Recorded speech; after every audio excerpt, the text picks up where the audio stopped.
Experts say that many of the properties bought up by institutional groups were previously owned by people who were destabilized in recent recessions. After the pandemic, people saw the opportunity to go into these lower income neighborhoods, working class neighborhoods, buy up these houses and in communities that the working class can afford. And they're holding these houses, often for years, taking them off the market, making it even harder for young people and working class families to own a house.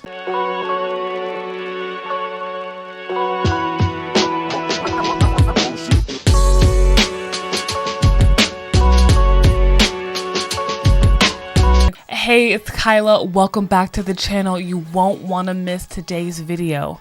I'll be talking about the end of affordable housing as we know it because of the overwhelming demand for lower priced homes from real estate investors, and I'll be reacting to an article right from realtor.com. So again, you won't want to miss it. Subscribe to the channel, leave me a comment with what you thought, and like this video if you found it helpful. Now let's get into the article. We're here on realtor.com. The title is Investors Bought 26% of the country's most affordable homes in the fourth quarter, the highest share on record. And just so you know, the fourth quarter is September through December 2023. Now you guys, this is crazy.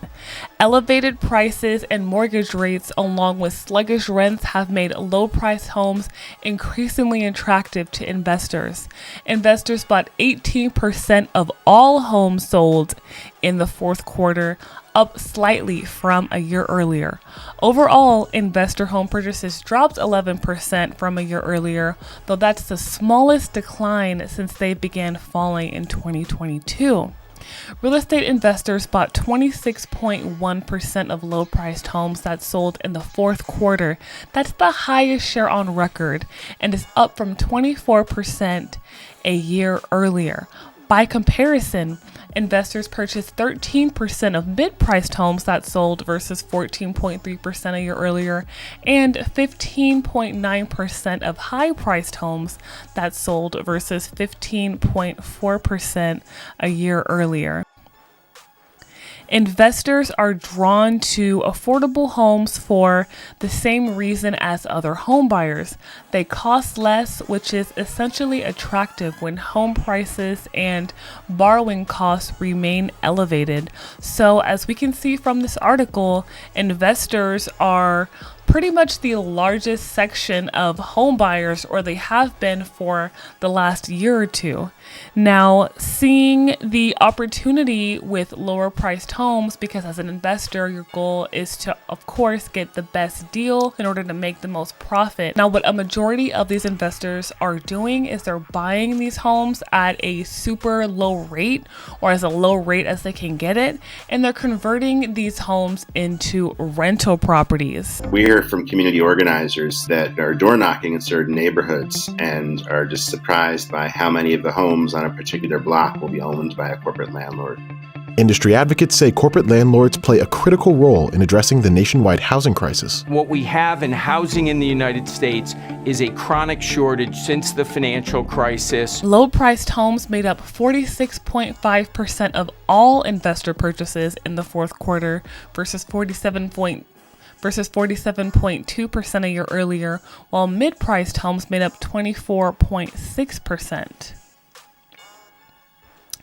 Now, what we need to talk about is the impact that investors are having on the real estate market as they're drawn to these affordable homes. There's an open question about how big of an impact investors are having on the housing market. Many are concerned that investors are hurting regular buyers by driving up costs and exacerbating the shortage of homes for sale. And some lawmakers want to limit tax breaks for big corporate investors that purchase homes. In the final quarter of 2022, the typical U.S. home sold for a record-shattering $468,000. That's unaffordable for most Americans, leaving them to rent. The housing costs are completely out of line with wages. Some members of Congress believe Wall Street is a part of the problem. What's outrageous is your tax dollars are helping Wall Street buy up single-family homes. You're subsidizing Wall Street. Massive private equity firms like Blackstone and Pradium Partners have backed a relatively new breed of homeowner, the corporation. This growing industry buys or builds single-family homes and then rents them out. So with these investors purchasing all of these lower priced homes, where does that leave the home buyer? Let's say if you're a first-time home buyer and you're trying to save money, of course you're considering your pocket as far as your monthly payments every month, closing costs and things like that. Well, with a lack of inventory on the market, because these investors are scooping up these homes left and right in order to convert them out into rental properties, of course you can see where your options would be extremely limited as far as that would go. Now, there are a lot of investors out there fighting for properties. There just aren't enough properties to go around, which is putting a cap on how many homes investors can buy. There's a small but mighty group of companies that lead the industry. So Pretium is the parent company for a company called Progress Residential that owns about 90,000 homes. They were started by Don Mullen, who came out of Goldman Sachs' mortgage group. Invitation Homes was started by Blackstone, but Blackstone sold their position a long time ago. They own about 80,000 homes. American Homes for Rent, which was started by Wayne Hughes, they own about 60,000 homes. There's a company called Tricon Residential that's out of Canada. And then there's one called Amherst. Those are the big five. The total supply of homes for sale in the U.S. fell 51.4% year over year in December and remained far below pandemic levels as most homeowners stayed put to avoid losing the rock bottom mortgage rate they scored during the pandemic. Now, while investors still make up a large part of the buyer population for more affordable homes, they've also decreased quite a bit in their purchasing. Let's talk about why. Most of the factors driving the drop in investor purchases are the same factors that have caused regular home buyers to retreat. Investors are less sensitive to mortgage rate fluctuations than regular buyers because most of them pay cash, though they are still somewhat sensitive since they often take out different loans to cover flipping and other expenses. Just like it says, investors are less sensitive, but they still have some type of financing and cash flow goals that they need to meet in order to show that this investment was a worthy investment for their portfolio. Now, it's too early to say that investor purchases have hit rock bottom, but they're unlikely to shoot up like they did during the pandemic anytime soon. That's because borrowing costs and home prices remain high, the number of homes available to buy remains low, and rents remain lackluster. If the Fed cuts interest rates later this year as expected, we may see more investors wade into the housing market. Now, guys, check this out. Investors bought nearly 1 of every 5 homes that sold in the last quarter. Investors bought 18.5% of homes that sold in the fourth quarter, up 18.1% a year earlier.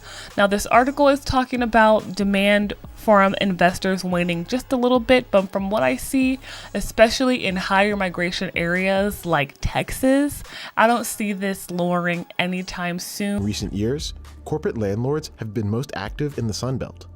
In 2021, corporations bought 28% of all the homes sold in Texas. That figure was 19% in Georgia and 16% in Florida. Or lowering enough to really impact the demand for housing, because right now from investors, as we can see, it's very, very high. Their bottom line is buying affordable homes and making cash flow. Single-family homes represented 68.6% of investor purchases in the fourth quarter versus 68.8% a year earlier. Single-family homes among investors are an extremely hot commodity right now because what they can do is buy them super cheap, flip them, renovate them, convert them into rental properties, and make that cash flow every single month. So if that's something that you're looking to do, I can definitely help you work the numbers to make sure that you are making a worthwhile investment. Because while the investors that they're referring to are big businesses, private individual landlords and homeowners are also making up a significant share in these investors as well. So let's talk about my prediction. What do I think is going to happen as a result of investors just scooping up all of these affordable homes? So I think that they are going to buy more homes in higher migration areas. Like I said before, I live in San Antonio, Texas, which is one of the top 3 most moved to cities in the whole United States. And built to rent homes, which are single family residential homes that look just like your typical neighborhood, not much of a difference. Instead of being put up for sale, they're all being put up for rent. So with the demand for housing here in San Antonio and the opportunity to make a lot of money because of that, I think that investor activity is only going to increase. They're going to purchase these homes, convert them into rentals, which I think is going to cause an oversaturation in the rental market, which will drop rents, but it will skyrocket existing home prices because of the high demand and lack of inventory. If you are a renter and you're looking to buy a house, my motive is to help every renter own. So give me a call. I can help you start your home buying journey. So you can see it's a lot going on. There's a lot of competition you have. It's not just other people, other consumers buying homes. It's investors trying to get in on the great deals here too. So call me or text me at 210-852-8529 and I can help you with your home buying journey, your home selling journey. Even if you're a renter trying to find a better rental, or you're a for rent by owner, landlord, or investor looking for tenants, I can help you with that too. So let's start your real estate journey, get you to point A to point B, beginning with a 15-minute consultation where we understand your needs, wants, and your goals. So question of the day: if you were an investor, would you purchase a new construction home or an existing home?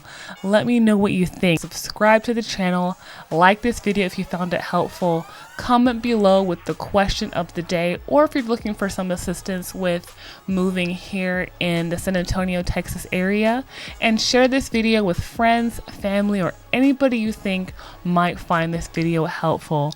Well, thank you for watching today's video. It was crazy, right? Did you know that investors were making up this much market share for buyers? What does that mean for you? What do you think that means for you? Again, leave it in the comment section below.